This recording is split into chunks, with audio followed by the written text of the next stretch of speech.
Hey everybody, welcome on into Bubba's Place here with the Sports Buffoons, episode 2, guys. Now, hope you got your drink poured, and we're going to relax here for a minute, and we're going to talk some NFL today here.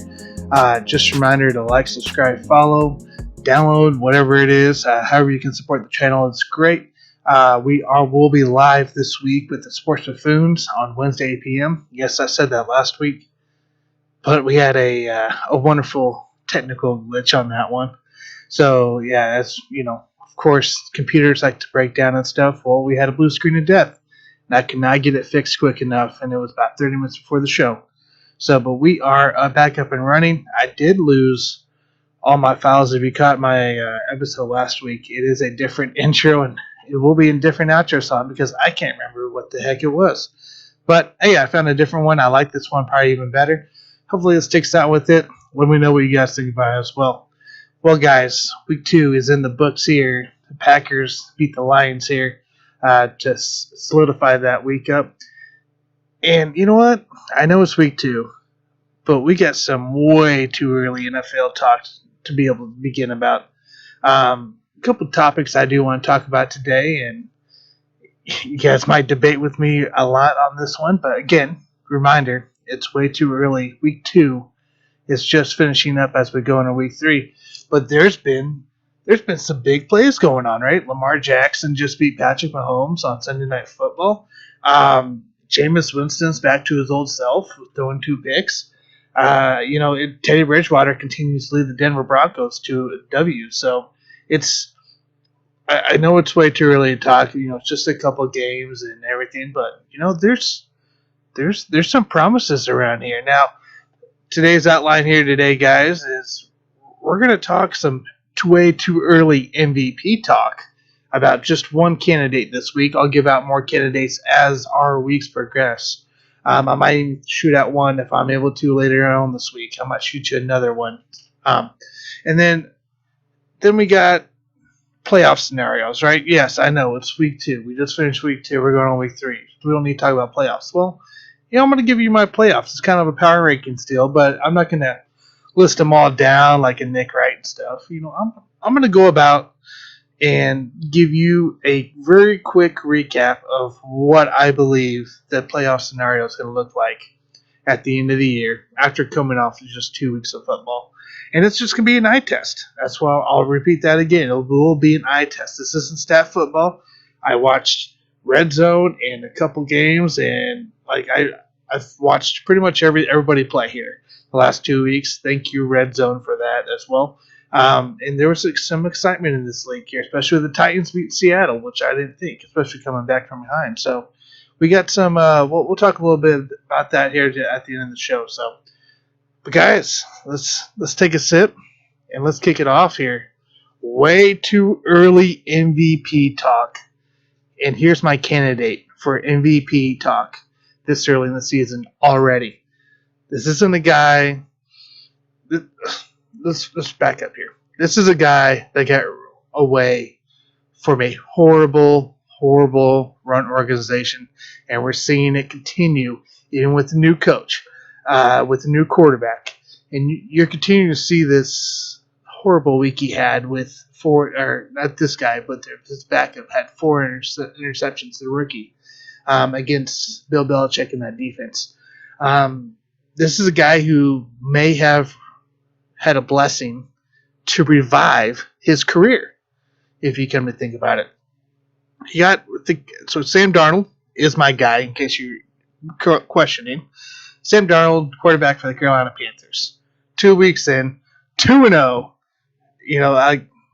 The guy has to be ecstatic. He just had a huge win against the New Orleans Saints, a division game, let alone.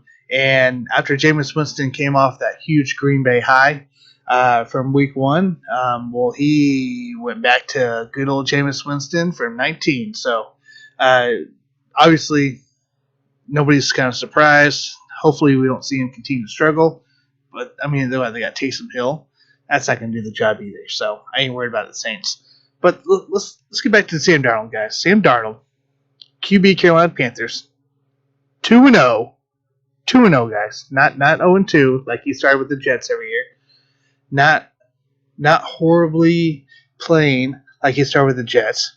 There's a lot of key factors into this one, and I love it. I love the fact that Sam Darnold is with these guys right now. Right? He has an O line. He has a coach that seems to know what the hell he's doing. Has some playmakers around, Christian McCaffrey, DJ Moore. I'm liking what we're seeing here, but let's talk about why Sam Darnold is my quarterback for the MVP talk this early in the season. 2020. We'll just go back to 2020. I won't go 2019. 2020 with the New York Jets. Sam Darnold threw for 2,208 yards. He was 28th in the league. He only had 9 touchdowns the whole year. Yes, he was injured for about, I think it was like 6 games. Joe Flacco was his backup and had 6. Right? It was no better. You still didn't hit, you hit 15 touchdowns total between the two of them. Ridiculous. 9 TDs, tied up for 32nd worst in the league. He did have 11 interceptions, so now he's 9-11 in the passing category for the New York Jets in 2020. His average yards per throw, 6.1, guys. 6.1. He's not throwing the ball hard. He's not throwing the ball deep because he doesn't have time. He doesn't have time to air it out. The guy also took 35 sacks last year, with the New York Jets. 35 sacks. And obviously they were a joke the whole entire season. We all know this. It's ridiculous. What has he done now? 2021, Carolina Panthers through 2 weeks. He has 73 attempts already. 584 yards. 584 yards, guys, for Sam Darnold. The guy threw 2208 last year total. The guy's already almost to 600 yards through 2 games. He is 11th in the league currently in passing after this week, which is, 900 freaking times better than what it was before. He has 3 touchdowns. He's tied for 12th. 3 touchdowns. The guy threw for 9 TDs 2020 in the New York Jets. 9 touchdowns for the Jets, and he already has 3. He's already a third of the way there from his total from last year in 2 games. And he has 1 interception. Great, dandy, whatever. Who cares? Patrick Mahomes has an interception because he threw the ball throwing down. Who cares, right? Well, let's talk about, all right, so we're talking about the first 2 games, Carolina Panthers. He's looking tremendously better. He's leading this team better than I think he did, or Bridgewater ever did, which is saying something because Teddy's doing a hell of a job in Denver. But, man, just think about this. Just think about how bad this New York Jets organization is right now. You go there, you get drafted. You don't have a horrible 19, but it isn't good. 2020, you throw 9 touchdowns. 9 touchdowns. It just blows my mind right now from a quarterback standpoint. 6.1 yards per reception, pretty much, per throw. You don't have time. Now he has time. So let's talk about the first 2 games in each year, right? 2020, when he was with the Jets. First 2 games. He played the Bills first game. 215 yards, a TD, an interception. He got sacked 3 times, and he lost. His QBR, 15.5 in that Bills game. 15.5. What the world? That you shouldn't even have a starting job after that. Okay, whatever. They have nobody else. They're going to start Joe Flacco. So they go with him again versus the San Francisco 49ers in 2020. And you guys all remember what happened in the 49ers in 2020. They had a lot of injuries. This is the game they lost Mostert. This is the game they lost Bosa. This is the game they lost Garoppolo. They all got hurt this game. 49ers destroyed the Jets 31-13 despite losing 3 main guys. I think even Solomon Thomas was hurt that game as well, if I can recall right. And so that was 4 big players that they lost. Sam Darnold, 179 yards, 1 touchdown. He did take only 1 sack. The guy averaged 5.6 yards. That's all he averaged on his throws. And he lost badly. Okay, so we switch it up, right? Kind of know the whole history last year. Switch it up. New team. New scene. Knew everything, right? I'm loving this right now. I'm loving this. First 2 games in 2021 with the new team. Versus the Jets, right? All right, so a bad team, sure, whatever. The guy came out and put up numbers. 279 yards on opening day for him. 1 touchdown, 0 interceptions. That 1 TD was to the former Jet, Robbie Anderson, as well, his former connection, which was awesome. It was a nice deep throw there. He did take 1 sack, but he won. Big key here, guys. Won the game. That's 1-0 versus 0-2. Win a lot last year, but 0-2. Right? So he's 1-0 with the new team. Now you got to go play the Saints. Divisional game. Jameis Winston came off, what was it, a 4 or 5 TD game versus the Packers, the Green Bay Packers, who is supposed to be a Super Bowl favorite, the back-to-back NFC championships, and Jameis Winston comes out and just fires touchdowns and completely blows up in that game, right? It didn't matter. It didn't matter. Sam Darnold came out, threw 305 yards, 2 touchdowns, 1 interception, 2 sacks he did take, but he had a huge win. Again, I said win, not loss. 26-7 was that score this past Sunday. In a division game against a great defense, actually. I still believe the Saints has a great defense if they can get something with the offense. Okay. Now we got to talk about the why. Why is this happening for Sam Darnold right now? Could it be a new coach? Most likely. Adam Gase is not your answer at all. New team? Yeah, sure. We can talk about a new team. Is it just a new hope for Sam Darnold? Yeah, I think there's a lot of confidence boost there. Kind of a pressure relief. You don't have the pressure from the New York atmosphere, the New York pressure of having to perform every time. You don't have to be one of the only guys who can perform on your team. And you don't have to be worried about getting killed back there, right? Okay, so new O-line. Yeah, they actually went out and invested in the offensive line. Carolina did. And obviously that has paid off there. He's had a lot more time in the pocket, a.k.a. your 279 yards and your 305 yards, right? So he's had a lot more time in the pocket. He's a little bit more comfortable. He has a few more playmakers. McCaffrey, Robbie, Marshall, who they drafted, DJ Moore. Okay, all right. So we're kind of talking about a lot of things in the offense, right? A lot of things in coaching. Let me tell you the one thing the Jets did not have coming in 2 weeks, at least through 2 weeks, right? We'll say at least through 2 weeks. That is the defense.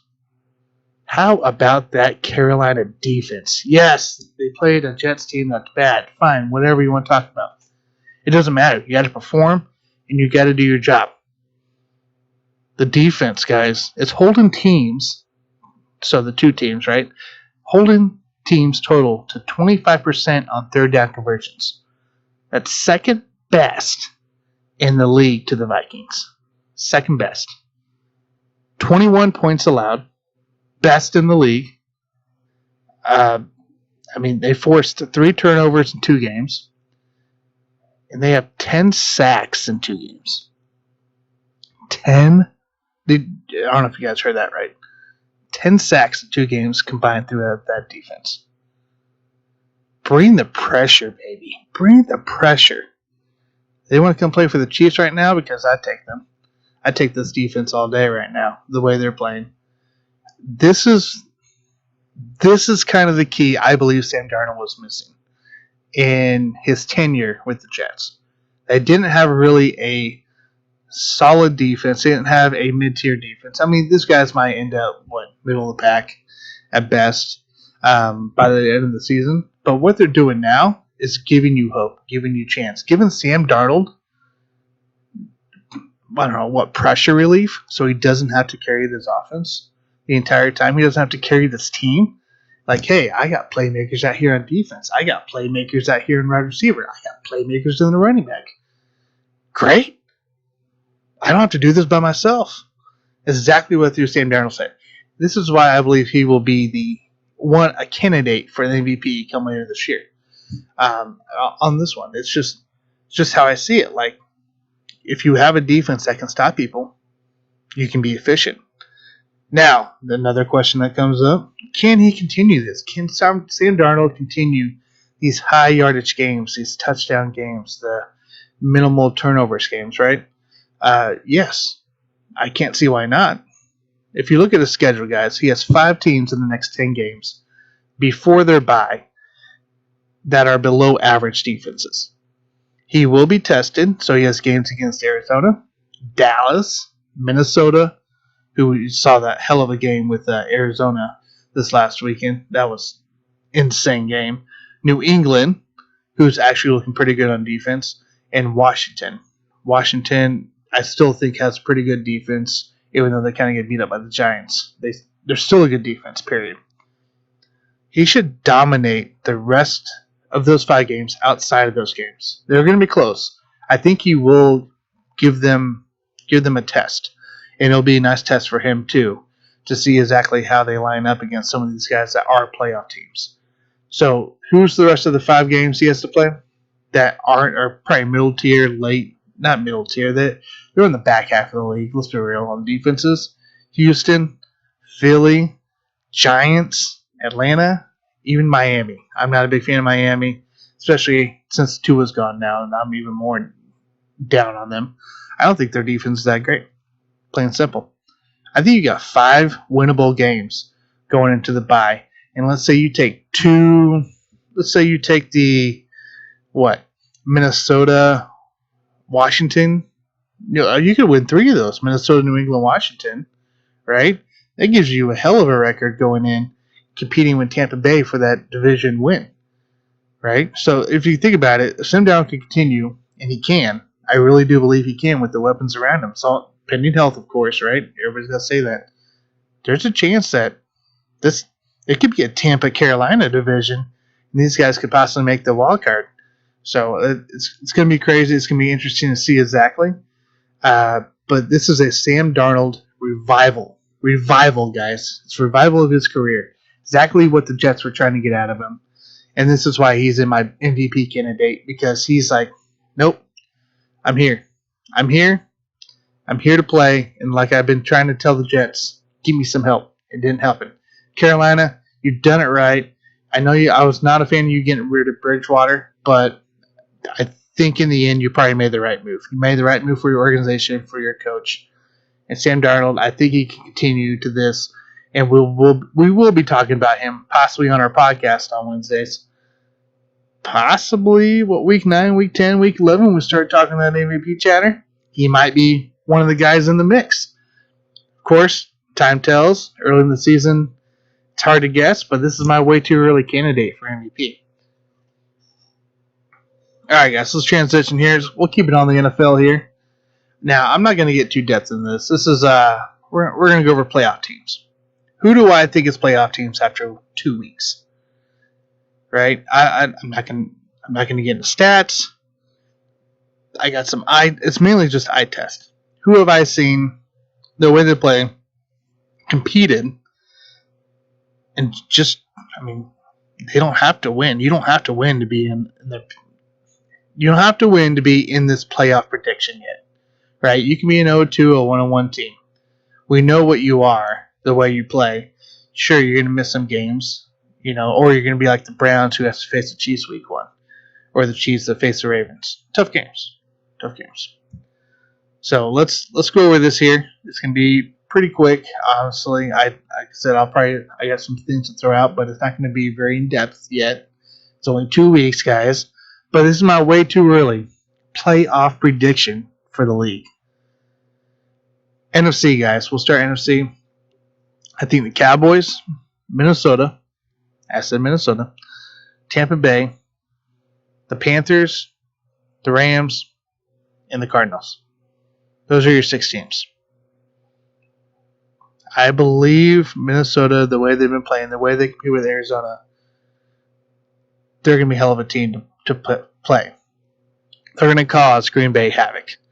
Green Bay just went out and beat Detroit Lions. Sure, whatever. They finally came alive in the second half and did something, right? At this moment here, just from what I've seen, I think Minnesota has a little bit more weapons The only thing they're missing is Aaron Rodgers himself. Tough one. So we'll have to see exactly what happens there. Guys, look, let's be real. We know 2 of the NFC West contenders are going to go. Rams, Cardinals, possibly the Seahawks. They're in the contenders list, right? If the 49ers keep playing the way they are, they could be in their mix too, but I'm still not a fan of them. I think Carolina and Tampa Bay will be the other 2 teams with two teams in the division. Just the way they're playing right now. It's just a phenomenal ball. And then you got Minnesota, who could have the Cowboys with them, or the Cowboys. Minnesota could have the Green Bay Packers with them, and then the Cowboys. And maybe Washington from that division. Probably not.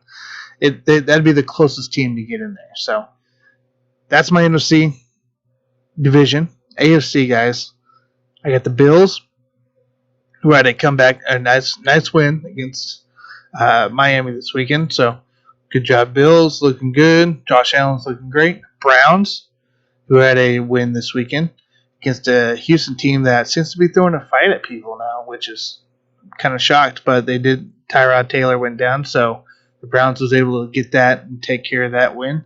The Titans with a comeback win against the Seahawks. I still think Titans are a thing, guys. Just something to do with the Titans right now that they can be contenders in this thing. They can be contenders easily if they play their ball. Derrick Henry blew up. Obviously, first game of the week with the Cardinals, it was a blowout. But it seems like they're starting to figure things out, too. We'll have to see the next couple of weeks exactly what that means. Maybe A.J. Brown can catch the ball. Give me some fancy points. That'd be nice. But we'll have to see exactly how that thing. But I think the Titans are still a playoff team. KC Chiefs, of course.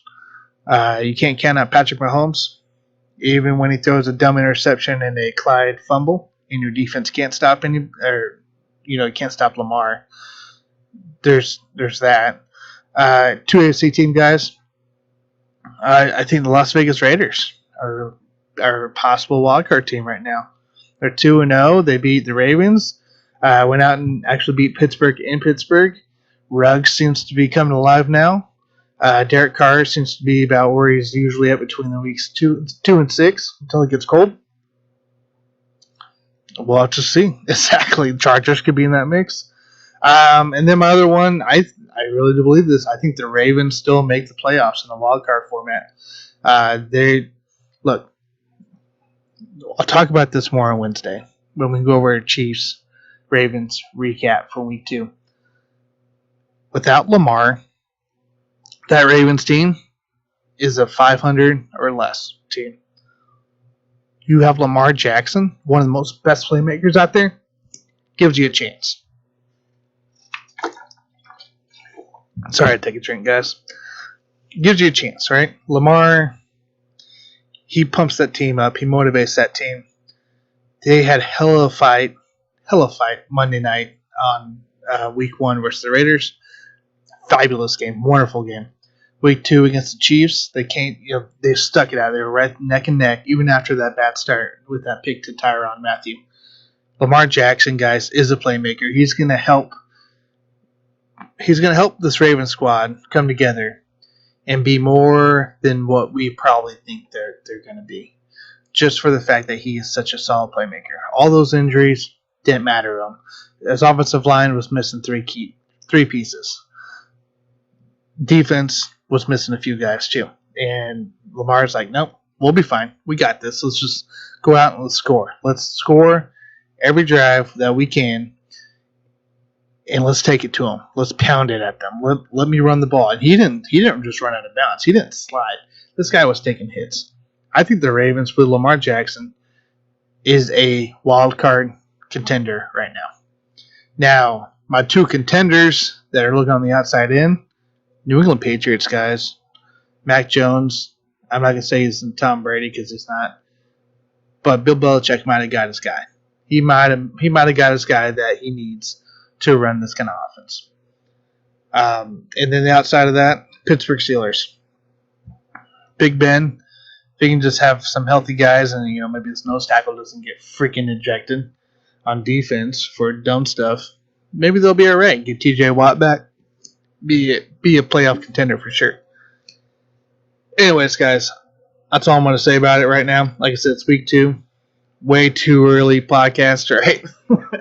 Going about this here. But that's kind of my quick list here. That's just, hey, kind of eye test is kind of what I saw, how I kind of think about each team. I'm excited for more to come, and of course, we'll be talking about some of these topics here on our podcast as well. So, guys, thank you for listening in. If you're not finished with your drink, take your time. Don't worry about it. You can have a seat here. Guys, reminder, we are live, Sports Buffoons, on YouTube, at Sports Buffoons, Wednesday, 8 p.m. Central. I believe I got this baby running again here, and we should be fine going on out. I did lose all my files, which sucks, but, you know, what do you do? It's PC world. You know, we're going to be talking some Chiefs recap of week 2, talking about some Ravens Chiefs, talk about week 3 preview as well. And then, you know, we got some fancy football tips, as well for you. So tune in on there.